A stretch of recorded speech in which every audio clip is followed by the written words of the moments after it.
Magandang gabi po mga kapamilya. Ito po ang programang nagbibigay sa inyo ng libreng konsultasyon. Magandang gabi, Doc. Ako po ang inyong lingkod, Nina Corpus. At ngayong gabi pag-uusapan po natin ang low vision. Ito po ang paglabo ng inyong mga mata na hindi natitreat or hindi nagagamot sa pamamagitan ng pagsuot ng salamin. So, hindi ho pagsuot ng salamin ang solusyon. Alamin ho kung ano-anong mga kondisyon sa mata ang maaaring magdulot ng low vision.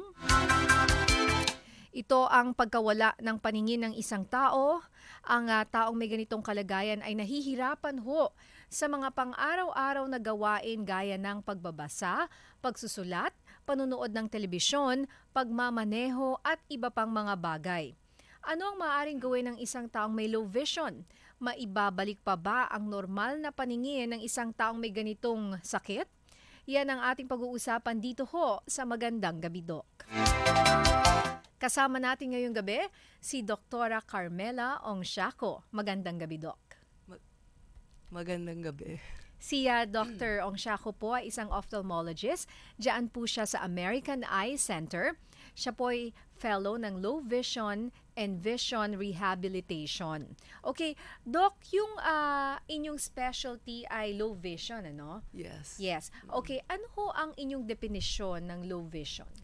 Ang low vision is pag malabo yung mata, tapos dahil sa isang kapansanan, pero hindi siya nakukuha or nakokorek ng glasses, contact lenses, surgery, laser, kahit ano, wala nang magagawa. Pero meron pa ring vision na natitira. So hindi pa siya completely blind, hindi siya bulag, at ang problema lang, lumalabo nga ang kanyang mata, pero hindi pala salamin ang solusyon. Yes. Hindi rin operasyon. Hindi rin operasyon, hindi laser, wala nang magagawa. Pero may paningin pa rin. Doc, paano ba malalaman kung isang tao ay may low vision na hindi na ma-treat ng kahit anong gamot or sabi nyo nga, operation or anything, compared dun sa low vision na yung pala katarata lang or what na pwede pa palang magamot? Okay, so usually kasi pumupunta sila sa mga doktor nila sa mga eye doctors nila, and then they're diagnosed para malaman kung ano yung problema. So may mga sakit na hindi talaga nakukuha sa gamot. So kunyari, katarata lang, pag tinanggal yung katarata, makakakita na yung pasyente. Pero kung let's say meron silang some disease in the retina, for example, yung macular degeneration or glaucoma, or retinitis pigmentosa, other diseases na pagtanggal ng katarata, malabo pa rin yung mata. So something's wrong either sa retina or sa ugat ng mata or something like that. So that kahit na anong salamin na ilagay, mas malinaw na siya without the cataract, pero kahit na anong salamin na ilagay, hindi pa rin nako-correct yung paningin nila. Yung kanyang paningin. So how would you describe, Doc, yung pagkakaroon ng low vision ng ganitong pasyente? Okay. Anong nakikita niya? For example, yung mga tao na may macular degeneration or kahit yung mga hereditary na macular dystrophies, ang central vision nila ay wala. So, for example, tinignan kita, wala kang facial features, pero nakikita ko everywhere around you. Yeah. Oo. So, ang ginagawa ng mga iba is titingin sa side habang kausap ka kasi mas nakikita kita pag tumitingin ako sa side mo. May mga ganon. May yes. mga ganong Tao na patagilid kong tumingin. Yes. Oo. Pero meron din akong kilalang ganon. Yung sister ko, patagilid siya tumingin. Pero wala naman siyang macular degeneration. Baka may astigmatism, pwede. Kasi pag may astigmatism, sometimes side view siya. Or baka habit na. Or parang habit na. Lahat kami, ba't ka ganyan? But anyway, if she's still young, then you have to go see a pediatric ophthalmologist para makita kung may grado. Bakit? Kasi if you correct them early, then at least hindi magiging lazy yung mata. Okay. So, Doc, you mentioned yung macular degeneration. Minsan may mga naririnig rin po kasi kami na gamot sa macular degeneration or sinasabi na nagpapa-slow down. Yeah, okay. Oo, nung proseso. Yan yung injection, no? Opo. Ini-inject yung mata para hindi maging worse or you're just Okay. preventing it na lumabo. But nandun na rin yung macular degeneration, yung defect sa center, hindi talaga mawawala. Kaya lang may vision ka pa at hindi ka mabubulag. So, ano yung ini-inject para hindi tuluyang mas lumabo pa? May mga ibang injection, iba-iba. Retina specialist ang Ang gumagawa nag-inject nun. nun. Yeah. Okay. They have the Lucentis, may bago Eylea, then they also have Avastin. They Ang inject. macular degeneration, usually sakit po ba ito ng mga tumatanda na? Yes, it's age-related. But then there's also mga sa young, hereditary macular dystrophy. It's also something na nakuha mo lang with birth, no? Dahil Na namana mo. yung central vision mo rin is Hindi impaired. mo nakikita. Maraming ibang hereditary na pagbata, they get it. Hindi nila nakikita yung center. Kaya lang pagbata, mas maganda yung kanilang adjustment. Kasi sanay na sila. Sanay na sila, I yeah. see. Okay. More of, Aside from macular degeneration, ano pa po ang ibang sakit sa mata na maaaring magdulot nitong low vision na sinasabi niyong hindi na magagamot ng kahit ano pa? Okay, ang advanced stage of glaucoma, Okay. kasi sa glaucoma, baliktad naman. From the outer portion, lumiliit. Ito munang nawawala yung Yung sa labas periphery. So, naman. hindi masyadong halata, no? Opo. Then, lumiliit yung vision hanggang tunnel na lang yung nakikita. Baliktad The same naman. is also for retinitis pigmentosa. You get it, it's hereditary, inherited, no? You get it pagbata. Ang first symptom niya is night blindness or bulag ka sa gabi. Okay. And then it's progressive. Wala kang magagawa at paliit ng paliit yung paningin mo. But you're left with central vision, baliktad naman. So, at may makikita ka pa rin pero gitna na lang. Opo. Gitna na lang. Tuluyan ka rin bang mabubulag Sa eventually? glaucoma, pwedeng ma-prevent yung blindness if you go to your glaucoma specialist. Opo. Kasi Like parang Dr. maintenance. Aquino. Yes, like Yes. Dr. Aquino. And then, pagka retinitis pigmentosa, it's progressive. So, the endpoint is blindness, but not everybody will get blind. So Sa depende. parang hindi mo rin malalaman. Meron ho bang paraan para ito ay mapabagal?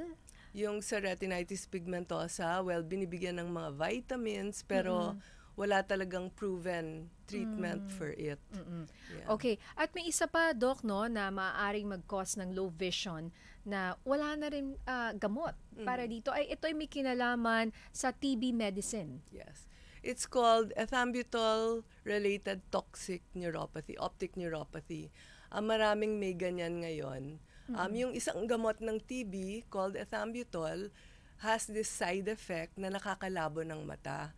And it's an important medication para sa TB, so hindi pwedeng walang ethambutol. Opo. Kaya lang, pag lumalabo na yung mata, dapat talagang pumunta sa eye doctor para ma-stop kung talagang lumabo, matigil na ng doktor sasabihin dun sa doktor niya ng TB. If not, pwede siyang reversible pwedeng gumaling pa kung maaga. But Opo. kung matagal na, ganun na lang yung vision niya, malabong-malabo. Can you imagine? Kasi last week lang with Dr. Maricar Limpin, we were talking about TB po. Dahil pang-siyam siya Pang-siyam ang Pilipinas sa pinakamaraming taong namamatay dahil sa TB. So top 10 pa rin po tayo. Although nag-improve, dati number 7, ngayon 9, still, no? So, sa marami ho ngayon nakikinig sa atin na may sakit siguro ng TB or nagti-TB medication, may kakilala na may TB. At ngayon ko lang narinig rin, no, o ngayon lang ako na-remind uli, no, na ang gamot sa TB ay may side effect na nakakalabo ng mata permanently. Yes. So, And mag-ingat ho rin tayo, no? Paano Actually, yan? marami nang na-affect dito sa sakit na to. Opo. And it's sad kung hindi naagapan or dahil hindi sila sinabihan na pwedeng lumabo yung mata dahil sa and usually if it affects yung mga younger people, depression ang nauuna dahil nawala yung vision, they stop work and everything. Yun. Paano mo ngayon yan iwe-weigh, Doc, no? Kasi TB medicine, kailangan mo yan para gumaling ka sa TB. On the other hand, ayaw mo rin mabulag, pero ang TB nakakamatay. I mean, paano yan, Doc? Yeah, kaya nga dapat yung pulmonary specialist or yung doktor na nagbigay ng gamot at saka yung eye doctor ay they work hand in hand para dito sa ano. So yung mga pulmo doctors dapat i-refer for baseline, yung mga baseline eye exam, yung mga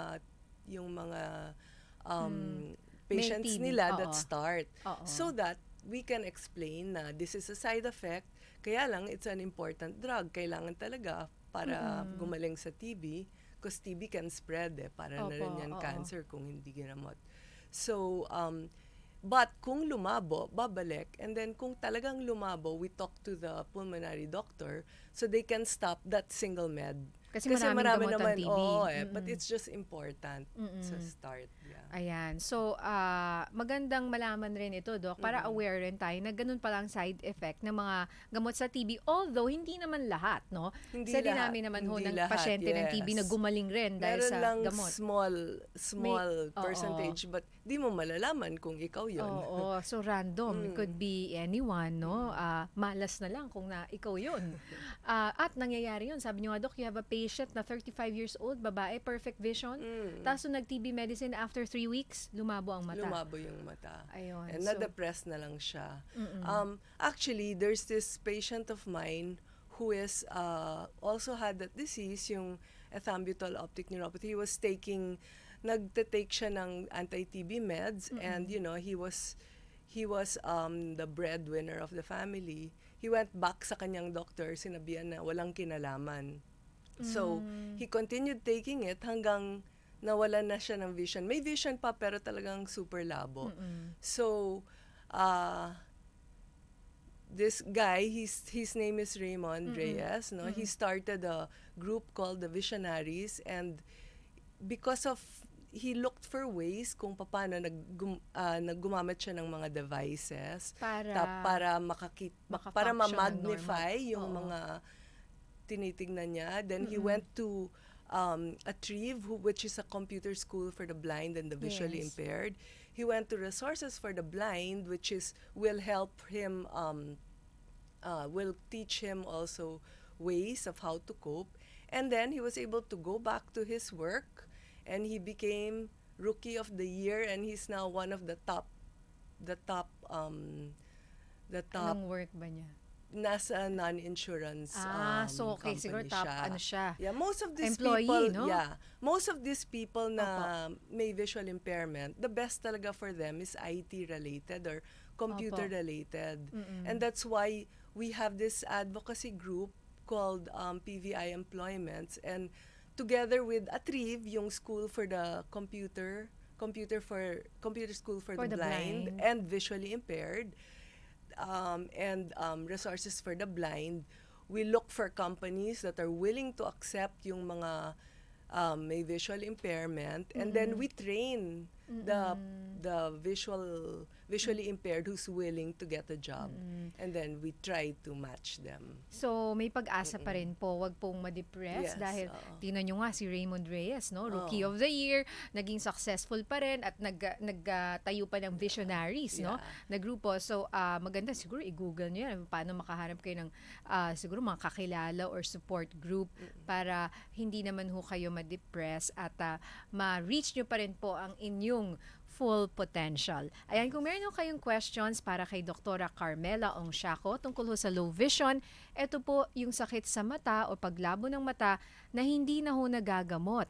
Pero ang sabi ho niya, may mga paraan para makapag-function ka pa rin ng normal, no? Katulad ng ibang tao dahil yung iba ay nagtagumpay pa rin po. Ayan, pag-uusapan natin kung ano yung mga paraan, no, para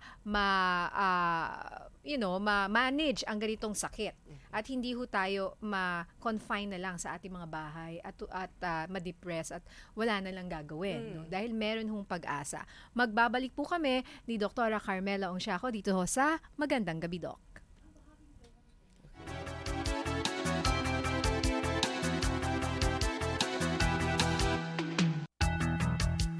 New Surf Blossom Fresh Fabric Conditioner.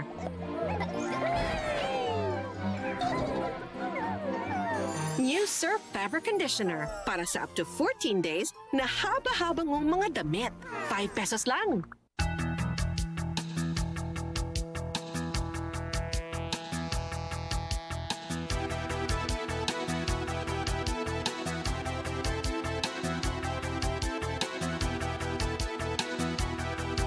Oras po namin, 8:50.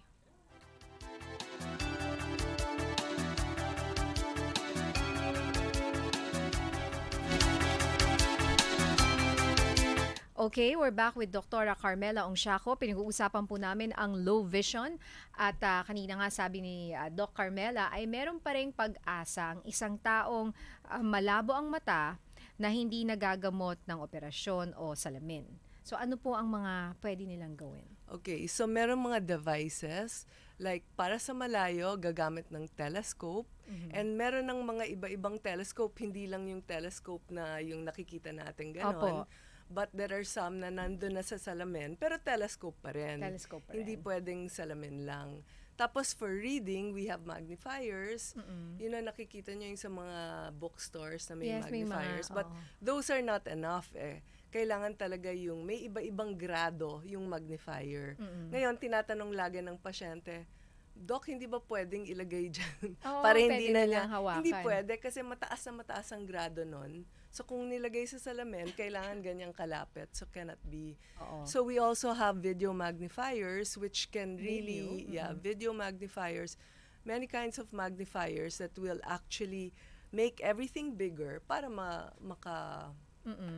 makabasa ulit sila at saka makasulat. So yun pala, merong paraan. Kung hindi salamin, di ito nagagamit ng salamin, merong mga instrumento. Usually magnifiers or telescope or ano pa, Doc, usually. Yeah, Yung dalawa na yun. Yan, mga softwares for the Software. computer. Okay. Yeah, so that nakikita nila yung computer. Kasi yung ganyan, Hindi mo na nila yan. makikita. Oo. So, computer magnification and may mga softwares too. There are even softwares na babasahin babasahin para sa iyo yung nandoon. Tapos maririnig mo na Tapos lang. Kasi meron kang earphone or parang para tumulong sa'yo, device para marinig mo yon. Okay. Doc, ito yung lutein daw. Yan, tinatanong niya, pwede ba itong magpalinaw ng mata kahit na may astigmatism ang mata sa ngayon po ay may salamin po ako. Okay.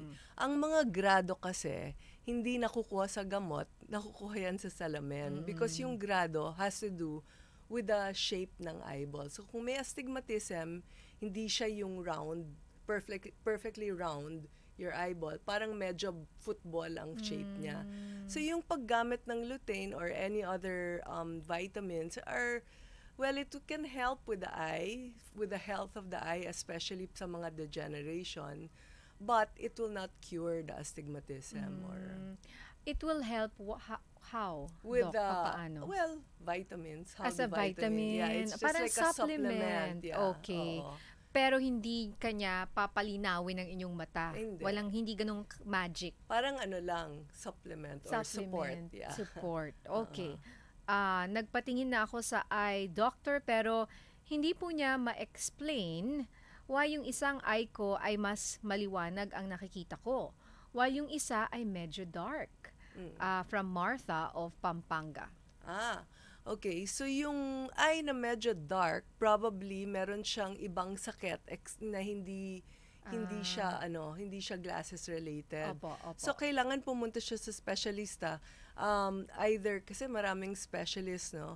That's why in American Eye Center, we have different specialists para kung ano yung defect ng mata, yun yung mag-handle na doctor.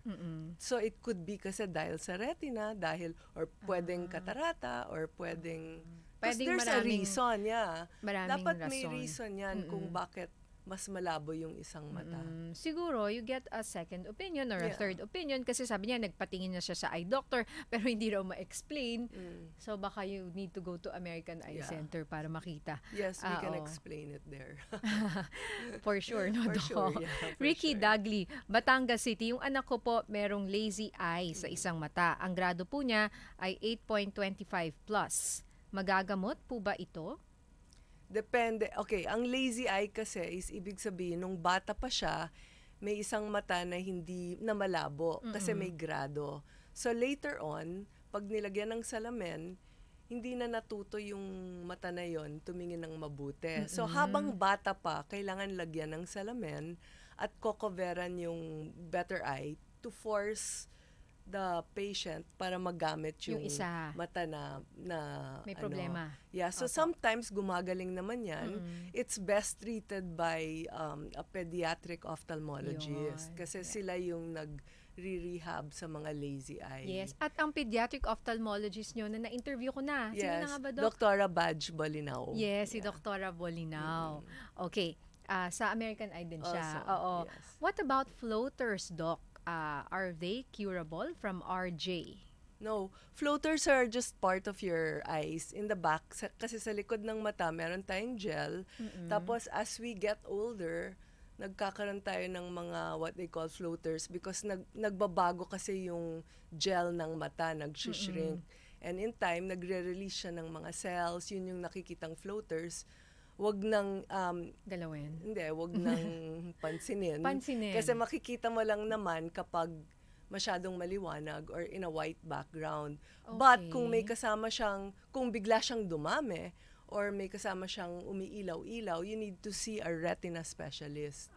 Bakit yung umiilaw-ilaw na kasi yun? pag umiilaw, ibig sabihin na hatak or nabatak yung retina, pwedeng nagkaroon ng butas doon. So, a retina specialist will laser it para hindi magkaroon ng retinal detachment. Ang retinal detachment, kailangan mo ng operasyon. Ayan. At yan ay si Dr. Salud. O, Yes. diba? Alam ko lahat. Siya ang retina specialist nyo. Memorize ko na, Doc. Ang gagaling nyo kasi. Okay, magbabalik po kami, ha? Time check lamang ay 8:57.